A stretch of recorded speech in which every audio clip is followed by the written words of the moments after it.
Nous sommes aujourd'hui le dimanche 10 Adar Bet et nous sommes le 17 mars. Nous allons continuer le cours que nous avons commencé jeudi dernier à partir d'un Mahamar de Chassidut qui explique bien évidemment l'aspect profond, caché de la fête de Purim. En vérité, je viens de dire une bêtise parce que ce n'est pas un Mahamar qui explique toute la fête de Purim, encore moins ce que nous allons expliquer, car on ne peut prendre que quelques minuscules parties de ce Mahamar extraordinaire, immense, d'une profondeur inouïe.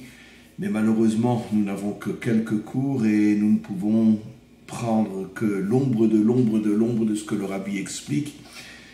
Et malgré tout, comme je le dis toujours, nous n'avons pas le devoir de terminer, mais nous avons au moins le devoir de commencer.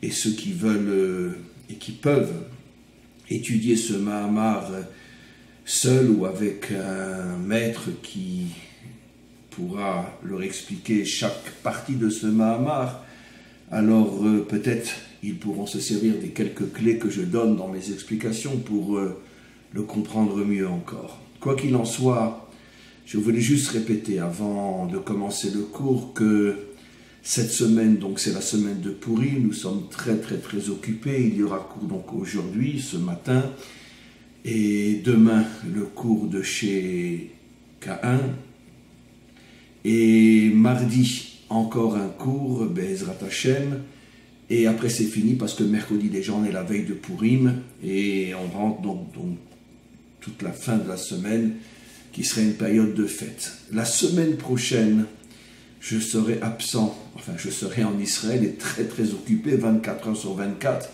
mais je serai absent devant l'écran parce que je reçois un groupe d'élèves Bnei Adam ici en Israël pour un long séminaire d'une semaine. Nous allons sillonner toute la terre d'Israël avec bien sûr la découverte d'endroits fabuleux et surtout des explications extraordinaires. Sur chaque endroit que nous allons visiter, nous allons pratiquement rester 24 heures sur 24 ensemble pendant une semaine, du dimanche au dimanche. C'est le premier séminaire que nous organisons avec nos élèves Bnei Adam. Et Baruch Hashem, beaucoup de monde s'est inscrit pour ce premier séminaire. Et donc c'est un signe de réussite d'une certaine manière, et ça sera bien évidemment le premier d'une longue série, et nous continuerons tous les ans à organiser, peut-être même 2 fois par an, à organiser ce genre de séminaire. Donc quoi qu'il en soit, toute la semaine prochaine il n'y aura pas cours puisque je serai pris avec mes élèves ici en Israël. Alors on va commencer le Mahamar, et je veux juste bien évidemment un petit résumé. On avait expliqué que finalement, dans cet exil et la situation qui précède le décret d'Aman de vouloir anéantir Israël, le peuple juif se trouvait dans un état d'exil intérieur, surtout intérieur extrêmement profond, au point qu'il n'était même plus conscient qu'il était en exil. Et nous avons commencé à expliquer ce que signifie dans le Mahamar le fait de ne même plus savoir que l'on est en exil, c'est-à-dire d'une certaine manière, comme on le voit clairement au début du texte de la Megillat Esther, le peuple juif dans cet exil de Perse, c'était très différent dans l'exil de Babylone, juste avant, mais dans l'exil de Perse, les Juifs finalement jouissaient d'une liberté, d'un bien-être matériel et spirituel énorme, ce qui fait que finalement ils avaient complètement oublié qu'ils étaient en exil. D'ailleurs, ces 2 exils, l'exil de Babylone et l'exil de Perse, sont le symbole de toutes les formes d'exil qu'Israël va traverser dans son histoire, des exils douloureux dont le modèle est Babylone, des exils très heureux dont le modèle est la Perse. Mais ce qui est extraordinaire, ce qui est absolument fabuleux, c'est que c'est précisément à la suite d'un exil doux et agréable que finalement se lève celui qui voudra nous anéantir. Et c'est malheureusement tellement plus précis que la science qu'il suffit d'ouvrir les yeux pour confirmer donc, effectivement, la Torah ne s'est pas trompée.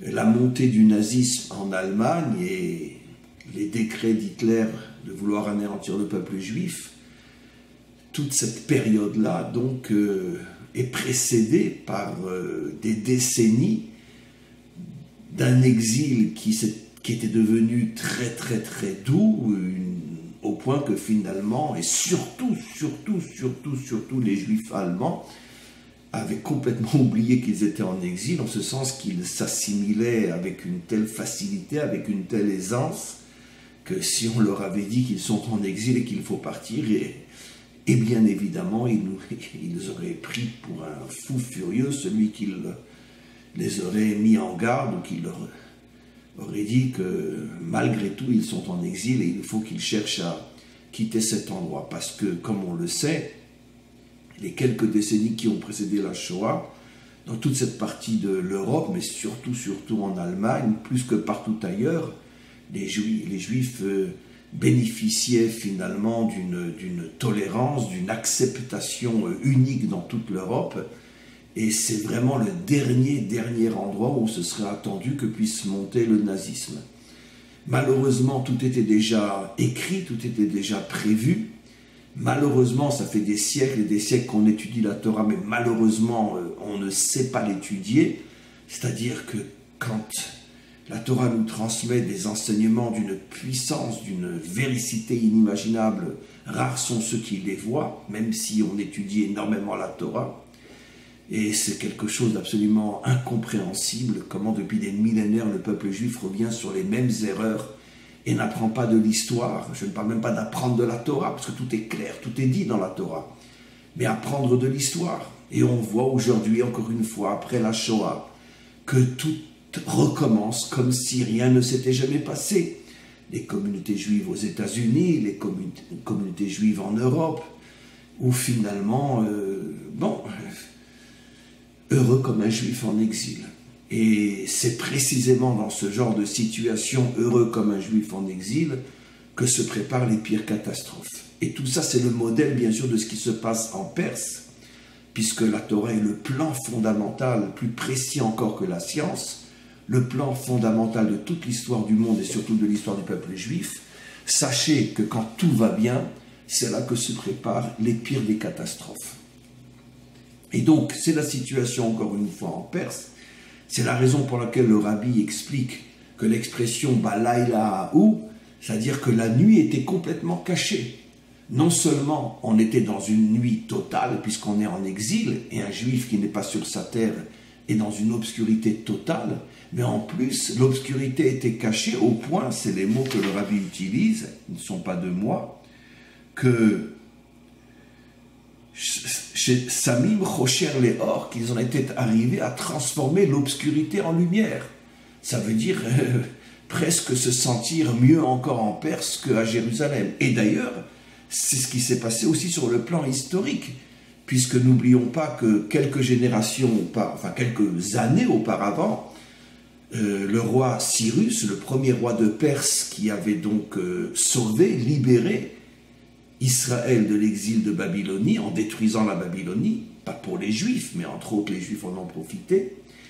Et donc la première chose que le roi Cyrus fera, c'est presque d'ordonner aux Juifs de quitter la Babylonie, maintenant qui est sous domination perse, de quitter la Babylonie, de rentrer en Israël, de reconstruire Jérusalem, de reconstruire le temple, et ce sont des versets explicites, où le roi Cyrus leur dit « Je vous donnerai tous les moyens dont vous avez besoin, de l'argent, une armée pour vous protéger pendant que vous reconstruirez votre pays. » Et donc, quelque chose d'absolument unique dans l'histoire.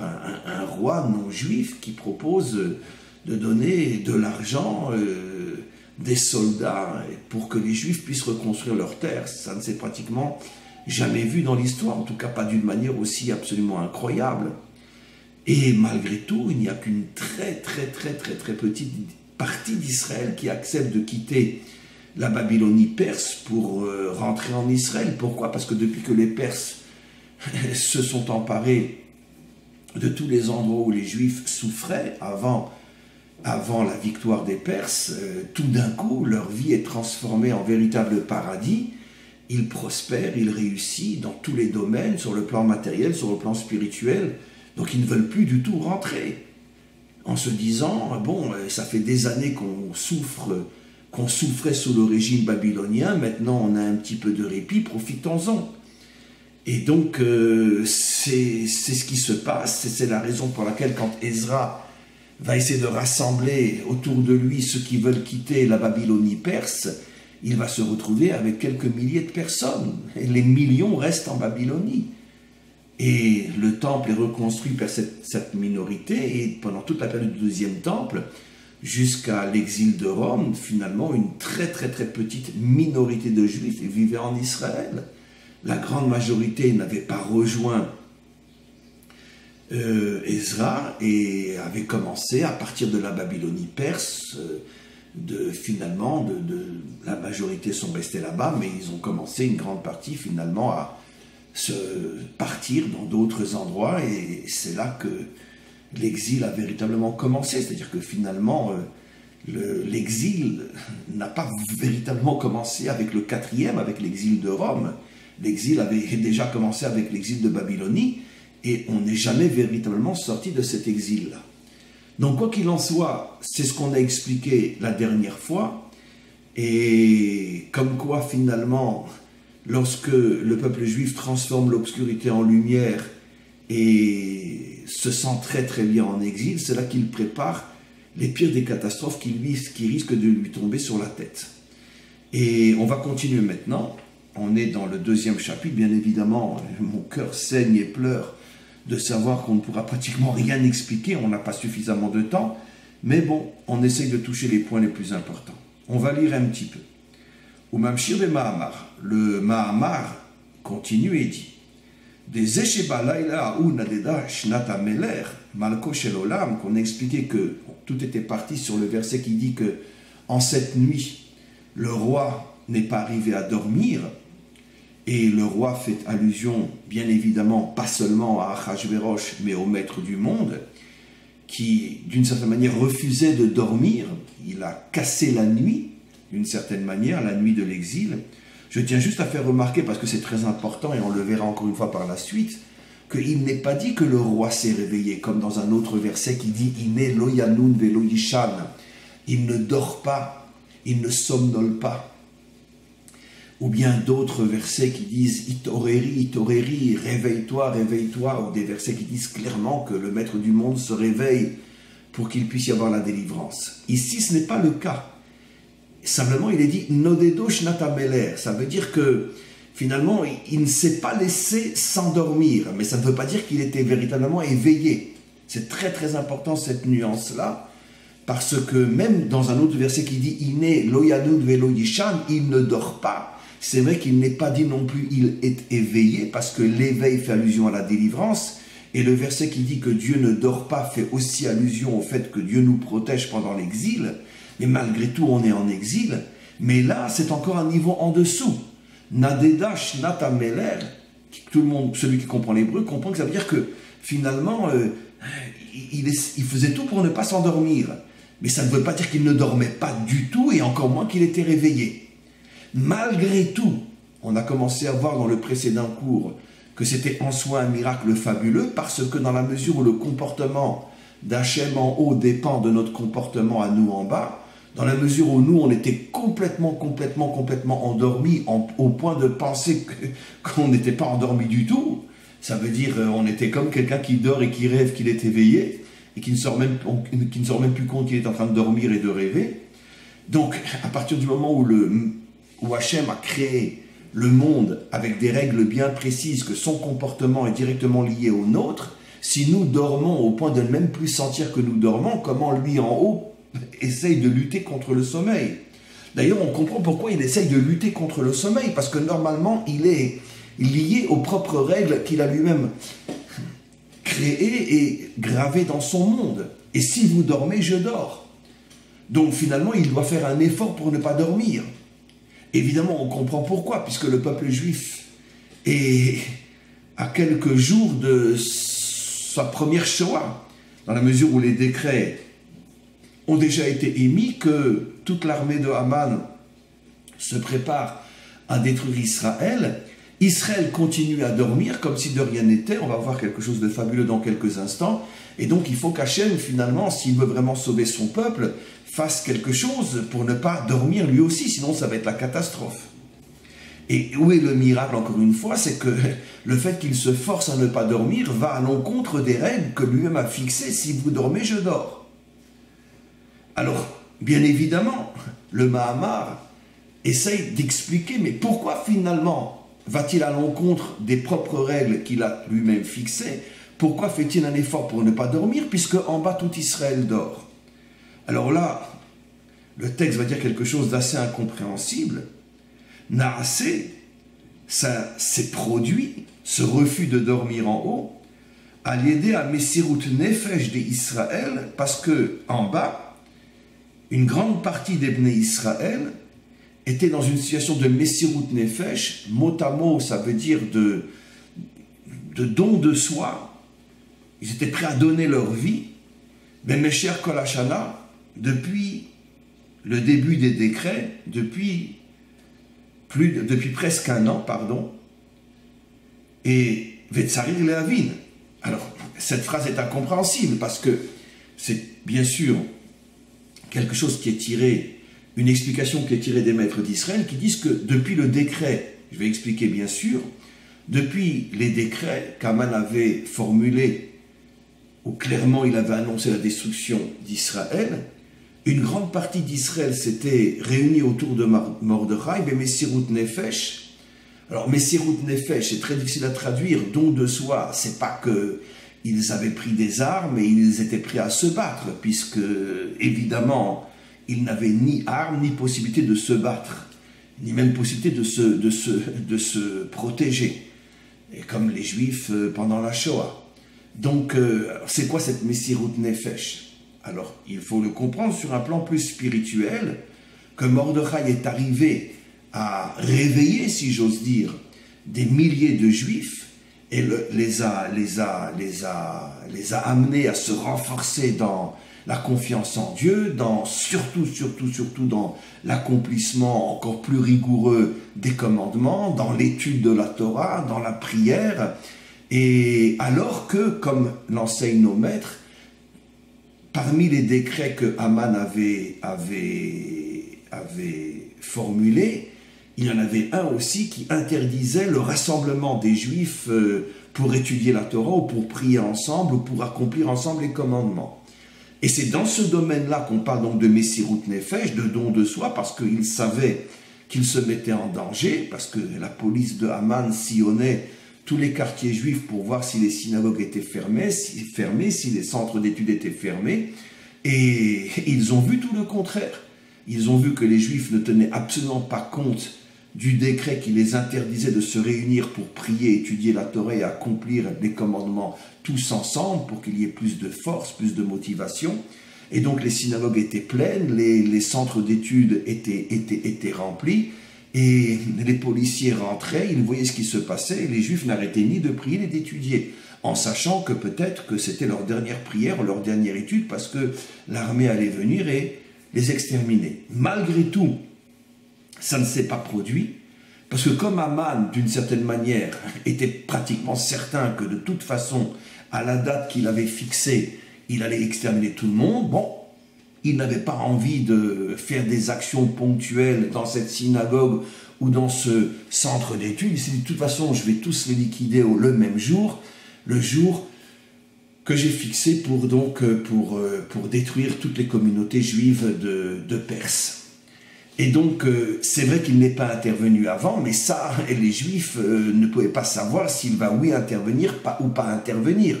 Donc, à chaque fois que les Juifs se réunissaient dans une synagogue ou dans un centre d'études, ils savaient très bien qu'ils mettaient leur vie en danger. Et malgré tout, ils l'ont fait. Et donc, le Mahamar explique, par le mérite qu'en bas, il y a eu malgré tout une sorte de réveil, puisque au moins dans le seul domaine qui était à leur portée, le fait de se renforcer dans la Torah, dans ce domaine-là, ils l'ont fait, et donc c'est ce qui a provoqué finalement le réveil, ou c'est pas vraiment un réveil comme j'ai déjà expliqué, mais ce qui a provoqué justement le fait que Hachem lui-même a tout fait pour ne pas continuer à dormir, de manière à pouvoir protéger Israël et que se produise le miracle, que finalement tout s'est retourné contre Aman et c'est lui qui a été détruit, lui et son armée et toute sa famille, et Israël qui a été sauvé. Mais regardez ce que dit le rabbi dans un commentaire. Il dit Benogea les klalut anes. Il faut comprendre malgré tout, dit le rabbi, sur ce miracle, que Dieu ne s'est pas endormi. Yesh lomar, il faut quand même préciser, des misé shegam lachare anes des primayou begalut. N'oublions pas que même après le miracle qui s'est produit à Purim, cette retournation, ce retourner de situation où Israël finalement a détruit ses ennemis, malgré tout Israël n'est pas sorti de l'exil. Après cela, la grande majorité des Juifs ont continué à vivre encore sous le joug perse, parce que justement c'était un joug très très agréable, à part cette période des décrets de Haman. Comme il est dit dans le Talmud, Arti Avdei Achashverosh Anan, nous avons continué finalement, même après cette victoire, où normalement Israël aurait dû se dire, mais puisqu'on a bénéficié d'un tel signe, d'un tel miracle, que finalement sans armes, sans force, sans rien, on est arrivé finalement à détruire le pire ennemi d'Israël qui avait avec lui le pouvoir, l'argent, l'armée, il avait tout, et tout s'est retourné contre lui. Normalement, après un tel miracle, les Juifs auraient dû se dire, bon ça va, on a compris, on s'en va. On rejoint nos frères qui déjà depuis quelques décennies, à l'époque de Ezra, sous le règne de Cyrus, ont déjà quitté l'exil pour essayer de reconstruire leur terre. Je dis bien essayer parce que dans la mesure où la grande majorité ne les a pas suivis, c'était très très difficile. Et surtout quand Cyrus a vu que finalement la grande majorité ne voulait pas quitter l'exil, toutes ces promesses de donner de l'argent, de les aider avec... En les protégeant avec sa propre armée, bon, tout ça ne s'est pas vraiment réalisé, parce que finalement Cyrus se dit, mais bon, s'ils veulent rester en exil, qu'ils restent en exil. Donc finalement, la communauté juive en Israël avait énormément de mal à s'en sortir, comme on le sait quand on lit le livre de Ezra ou de Néhémia. Et là, c'était l'occasion, donc quelques décennies après un miracle pareil, de se dire, ça va Hachem, on a compris, on a compris. On a compris que finalement... Les décrets d'Aman sont venus parce que justement on se sentait trop bien en exil et que maintenant que tu nous as sauvés, ça va, on ne va pas recommencer la même bêtise, on s'en va. Et malheureusement, c'est pas ce qui s'est passé. Et je dis toujours que la Torah est plus précise que la science parce que des siècles et des millénaires après, c'est encore une fois la même situation. Après la Shoah, une grande partie, même la majorité des Juifs restent encore en exil. Maintenant, depuis 70 ans, de plus en plus monte. Mais il y a encore pratiquement la moitié d'Israël qui est encore éparpillée un petit peu partout dans le monde. Et après la Shoah, et pendant de nombreuses décennies encore, de nombreuses années encore, la grande majorité était encore en exil. Et même en Allemagne. Vous avez une très grosse communauté juive à Berlin. C'est quelque chose que je n'arrive même pas à dire parce que je crois que je vais m'évanouir quand je le dis. Et fier d'être là-bas d'ailleurs. Il y avait récemment un article que j'ai lu où, bon je ne veux pas dire qui, quoi qu'est-ce, parce que je ne veux pas m'évanouir de douleur, mais bon, un article qui présentait les quelques plus belles synagogues dans le monde. L'une d'entre elles était la synagogue de Berlin, que les Juifs fièrement avaient construit et étaient fiers de l'avoir inaugurée avec différents ministres allemands qui étaient venus... parler, un petit peu s'excuser, en tout cas exprimer leur fierté de voir la communauté juive de Berlin non seulement fleurir, mais avoir même l'une des plus belles synagogues du monde. Je ne peux pas continuer à parler, parce que sincèrement, je suis en train de me décomposer à l'intérieur. Je ne peux pas, et je ne joue pas la comédie. Bref, on continue. Donc, c'est ce que nous disent nos maîtres. Arti Avdei Achashverosh Anan. Après tout ce qu'on aurait pu comprendre de ce qui s'est passé, que le décret est venu précisément parce qu'on était trop bien en exil, et que malgré le miracle incroyable qu'Hachem nous fait, exactement comme après la Shoah, En 1945, on sort d'Auschwitz. En 1948, déclaration de l'État d'Israël. Normalement, tout le monde aurait dû se dire, mais c'est pas possible, mais c'est pas possible, mais c'est pas possible. Allez, on part tous. Non, on continue à être des exilés. Sincèrement, j'arrive pas. J'arrive pas à comprendre, j'ai du mal à terminer ce cours. J'arrive pas. Vous me prenez là sur le vif, je vous dis franchement, en live, je suis décomposé. J'arrive pas. J'arrive pas à comprendre comment ça fait des millénaires qu'on étudie la Torah et ça fait des millénaires qu'on se fout de la Torah, qu'on la prend pas au sérieux. J'arrive pas à comprendre. Et je parle bien sûr pas des Juifs qui sont éloignés de la Torah, parce qu'on ne peut rien leur reprocher. Je parle précisément de ceux qui l'étudient et qui se prétendent des rabbinim, des maîtres. Et j'arrive pas à comprendre comment ils arrivent à ce point à se foutre de la Torah. Quelle hypocrisie, quel mensonge. Et là, tout le monde est en train d'étudier les textes sur la fête de Pourim, et dans les communautés de France, des États-Unis ou partout ailleurs, on explique la fête de Pourim. On se fout du bon Dieu, on se fout de la Torah, on se fout du peuple juif. Parce que ce qu'il faut dire, personne ne le dit. Et on continue cette hypocrisie qui met notre peuple en danger de génération en génération. Et c'est ce qui s'est passé. Et c'est ce qui s'est passé. Un miracle incroyable, et on continue à vivre en Perse. On continue à voir ce que dit le rabbi. Mouchar, de là on comprend. Shegam, nefesh. Tu comprends de là, dit le rabbi, que même si c'est vrai que pendant 1 an, ils étaient prêts à donner leur vie pour la Torah, ça ne les a pas sortis du sommeil. Ils ont continué à dormir, même lorsqu'ils étaient dans cette situation d'être prêts à donner leur vie pour la Torah. Qu'est-ce que le rabbi ici explique? C'est quelque chose de fabuleux. C'est absolument incroyable. Oui, on peut être Bemessirut Nefesh, on peut être prêt à donner sa vie pour la Torah et malgré tout être complètement en exil et n'avoir rien compris à ce que véritablement le maître du monde demande à un juif, demande à son peuple, et on continue à dormir. Pourtant, je suis prêt à donner ma vie pour la Torah. Non, tu continues à dormir. Ce n'est pas de moi, je le répète. Shegam lachare she'amdu b'msirut nefesh ayu adaim b'matzav shel shena. C'est pas de moi. Mais comment c'est possible? Mais l'explication, je l'ai déjà donnée des dizaines de fois. On peut effectivement être prêt à donner sa vie pour la Torah en exil, mais continuer à être un juif de l'exil et n'avoir rien compris à la véritable mission d'un juif et au véritable message de la Torah.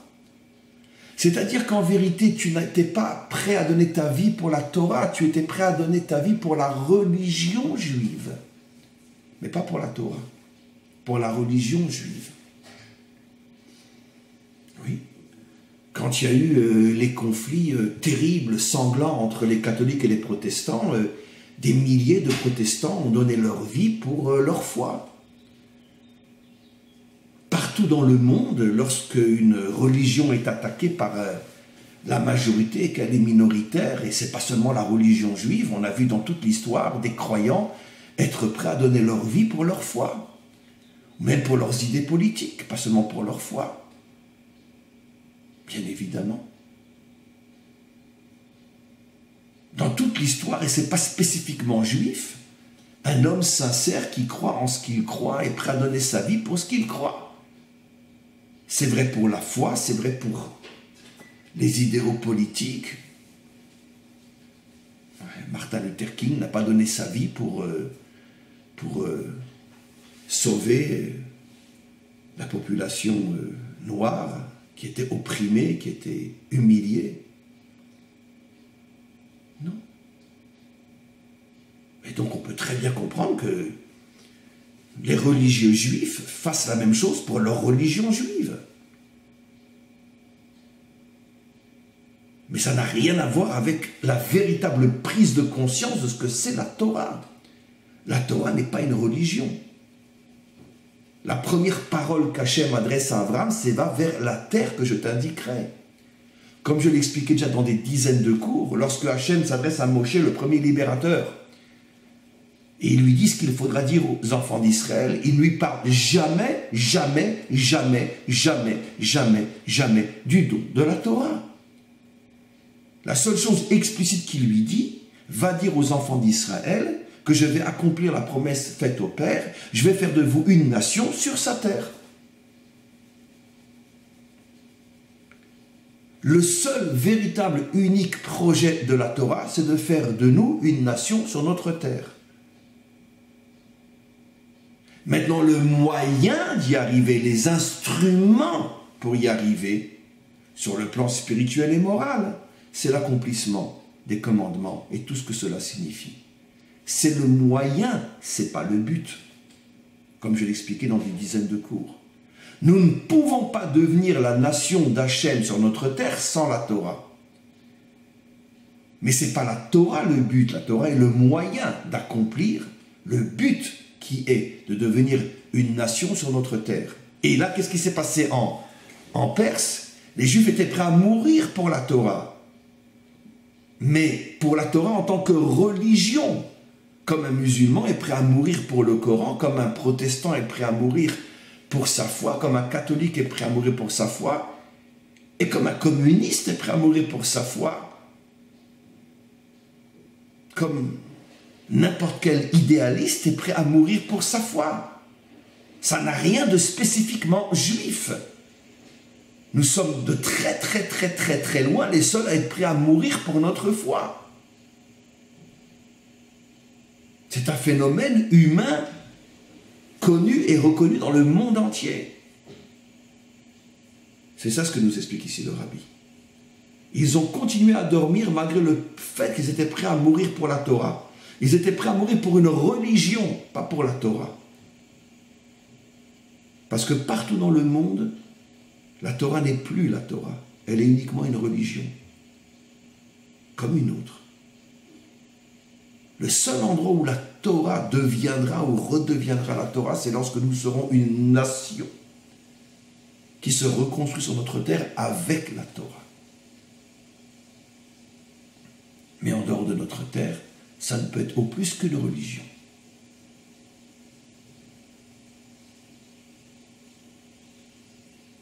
Alors maintenant, on comprend la suite de ce qu'explique le Rabbi. Il dit, Are bezman chez Israël osim retsono shel makom. Il va poser la question suivante. Tsarir lehavin, je voudrais comprendre. Are bezman chez Israël osim retsono shel makom. On a un principe fondamental quand Israël fait la volonté d'Hachem. Il est dit, Ine lo yanun velo yishan. Alors Hachem cesse complètement de dormir. Et puisqu'on vient de dire que les Juifs étaient prêts à donner leur vie pour la religion juive, pourquoi on en fait tout un plat et on dit il y a eu un miracle, Hachem a refusé de dormir cette nuit-là? C'est incroyable ce que le Rabbi cache derrière ces questions et ces enseignements. Le Rabbi ici donne la réponse à sa manière, à ce que j'ai expliqué. Ou plutôt, ce que j'ai expliqué, c'est bien évidemment parce que j'ai compris ce qu'il dit. Il dit, pourquoi on dit que c'est un miracle, c'est absolument incroyable au point d'élever la voix quand on dit ce verset, quand on lit la Megillah le soir et le matin de Purim? On en fait tout un plat. Mais le Rabbi dit, mais attends, je ne comprends pas, mais si vraiment ils étaient prêts à donner leur vie pour la Torah, c'est normal que Hachem les a sauvés. Il n'y a rien d'extraordinaire.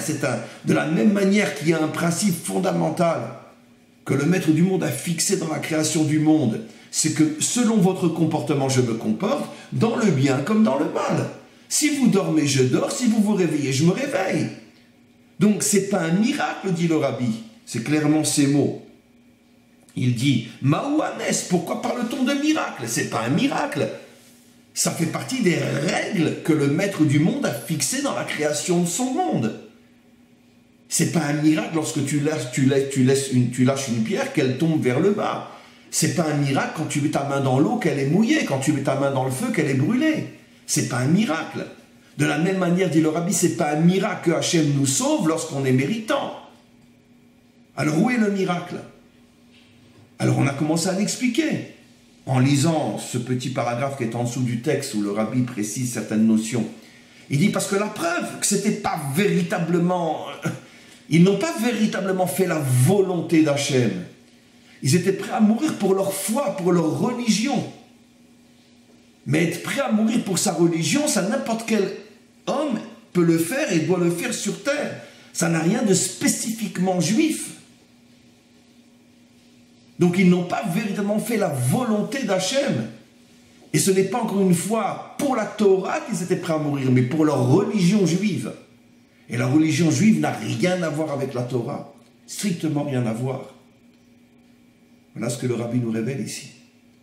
Et donc on comprend pourquoi c'est un miracle malgré tout. Parce qu'Hachem aurait pu leur dire, attendez, mais moi je ne vous ai pas donné une religion, je vous ai donné la Torah. Dans la Torah, il est dit que vous devez être une nation sur votre terre. Vous voulez rester en Perse. Alors, pourquoi je vais me réveiller moi? Mais disparaissez en Perse, comme ça vous y resterez pour tout le temps, vous serez enterrés là-bas. Donc le fait que malgré tout Hachem, lui, a refusé de continuer à dormir alors que eux dormaient, c'est ça le véritable miracle, dit le Rabbi. Extraordinaire. Extraordinaire. Qui comprend et qui enseigne la fête de Purim de cette manière-là? La grande majorité de ceux qui essayent de comprendre ce qui s'est passé passent complètement à côté du véritable message de cette fête. Et la preuve, c'est que des milliers de communautés vont fêter Purim partout dans le monde et personne ne va se rendre compte là-bas qu'ils sont en train vraiment de porter un masque. Alors là, vraiment, on comprend pourquoi on porte des masques à Purim. C'est un judaïsme masqué, complètement masqué, qui n'a rien de vrai. C'est incroyable.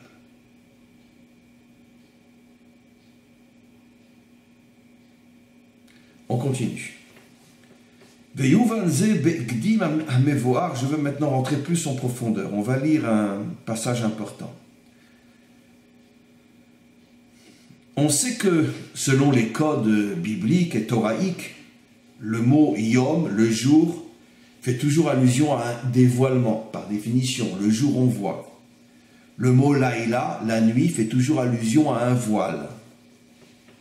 Cependant, Bechol echad mehem, sache que et dans le jour et dans la nuit, et dans le dévoilement et dans le voile, il y a deux niveaux. Yesh shnei inyanim de giluy ve'elem.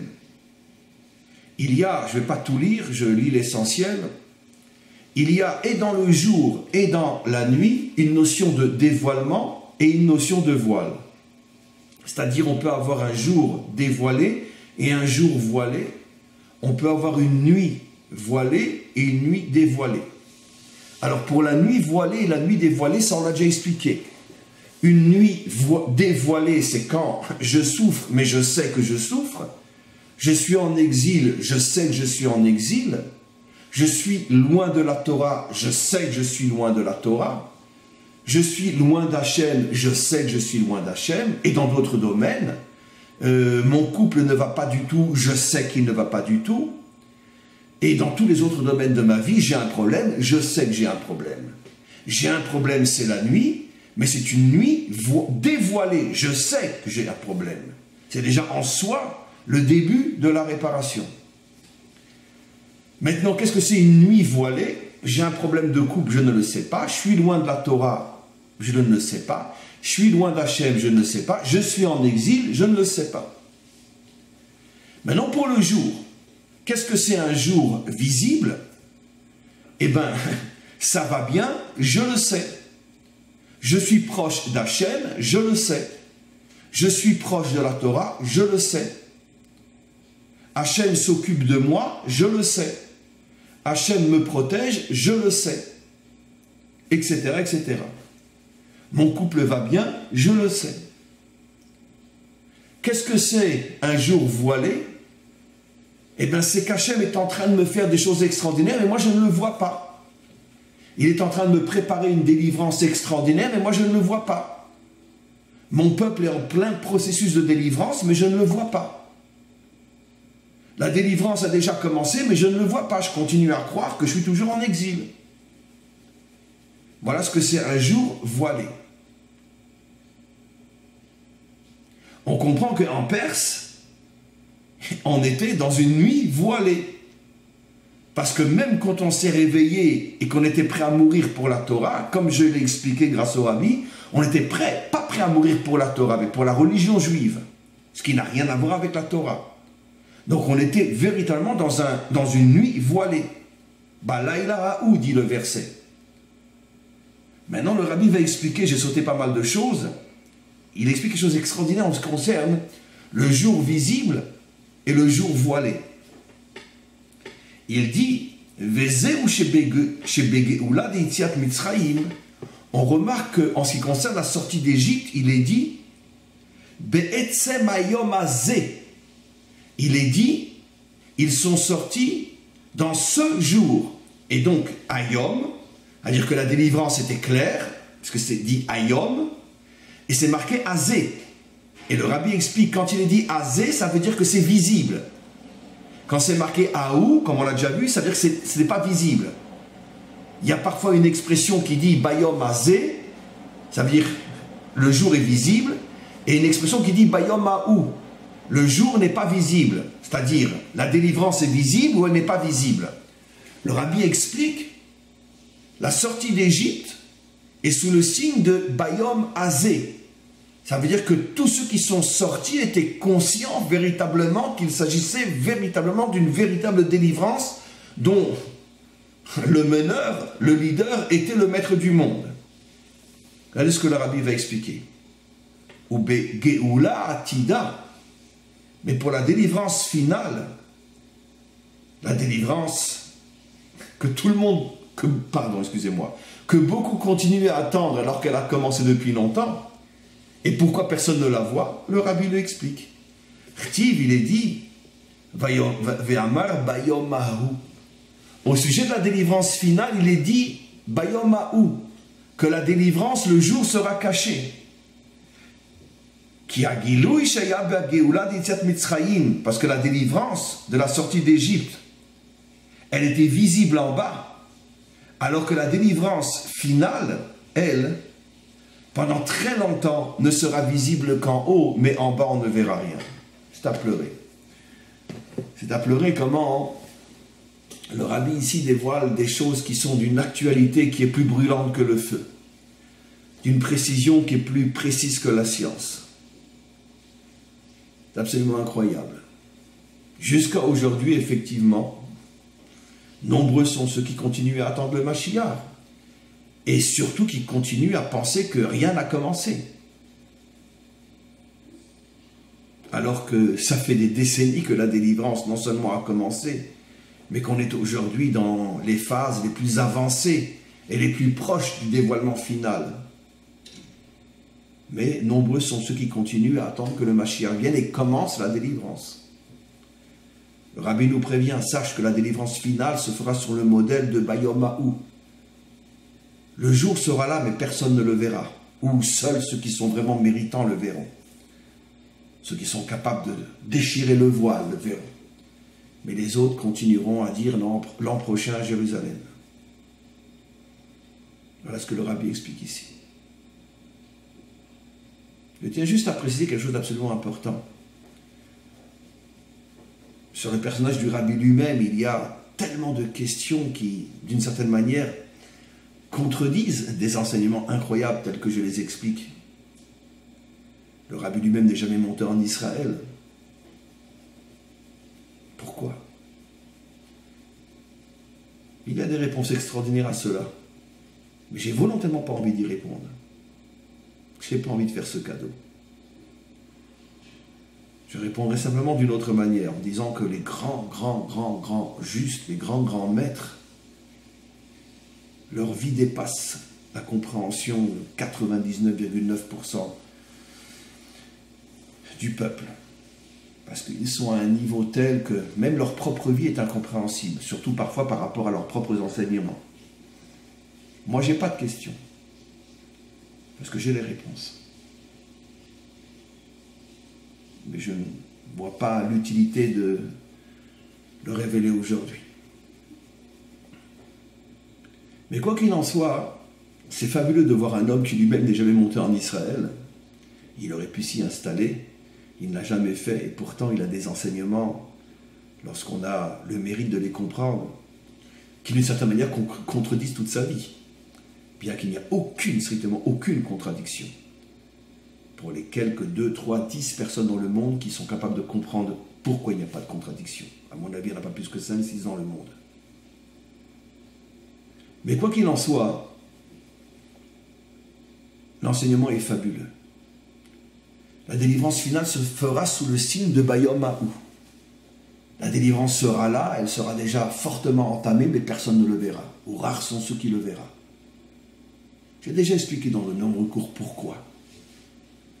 Je n'ai pas envie de le répéter aujourd'hui. J'ai déjà expliqué pourquoi il fallait absolument que, jusqu'au dernier moment où on ne pourra plus l'empêcher, tout sera voilé. Il fallait que ça soit voilé. De toute façon, tout l'avènement messianique est voilé, puisqu'il passe par des chemins incompréhensibles, comme je l'ai déjà expliqué dans de nombreux cours.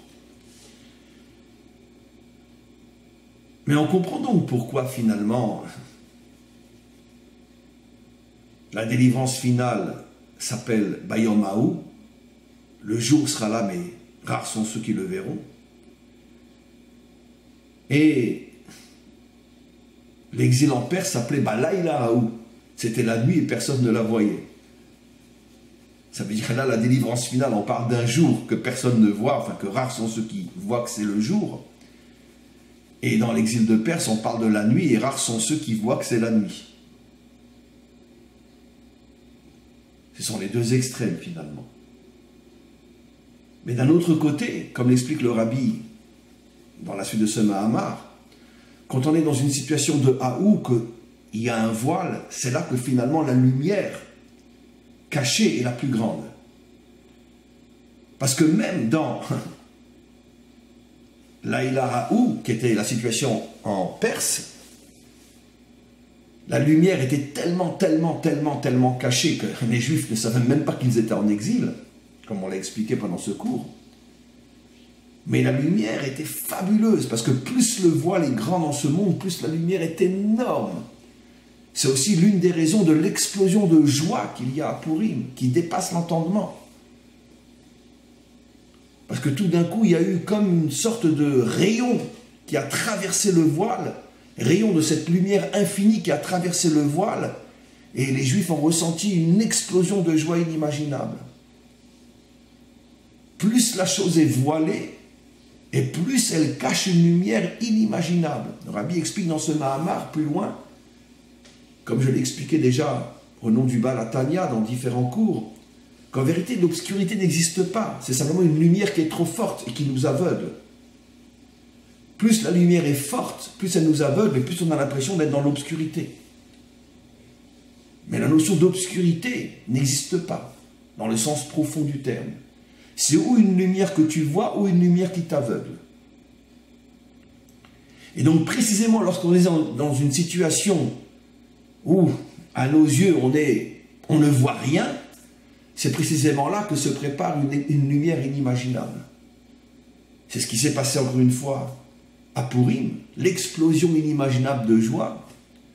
Et c'est ce qui se passe et se prépare au moment de la délivrance finale, où précisément parce que nombreux sont ceux qui ne voient rien, parce qu'ils sont complètement aveuglés par une lumière inimaginable, et seule une poignée de méritants arrive à comprendre qu'on est déjà dans les phases les plus avancées de la délivrance finale, et que bientôt le dévoilement visible va se faire.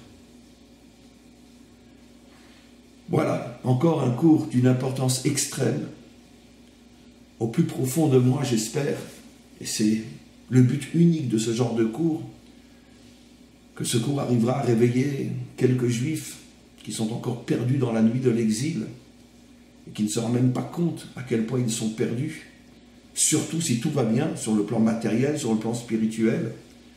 C'est précisément ces Juifs qui sont le plus en danger parce qu'ils n'ont aucune raison de se sentir en exil. Que le Maître du monde fasse que encore et encore et encore et encore, un autre va pouvoir se réveiller, réveiller encore un autre et encore un autre et encore un autre. Que le Maître du monde nous protège des décrets d'Aman et que nous puissions très bientôt tous ensemble voir la délivrance finale. Amen, Vecheni Ratson.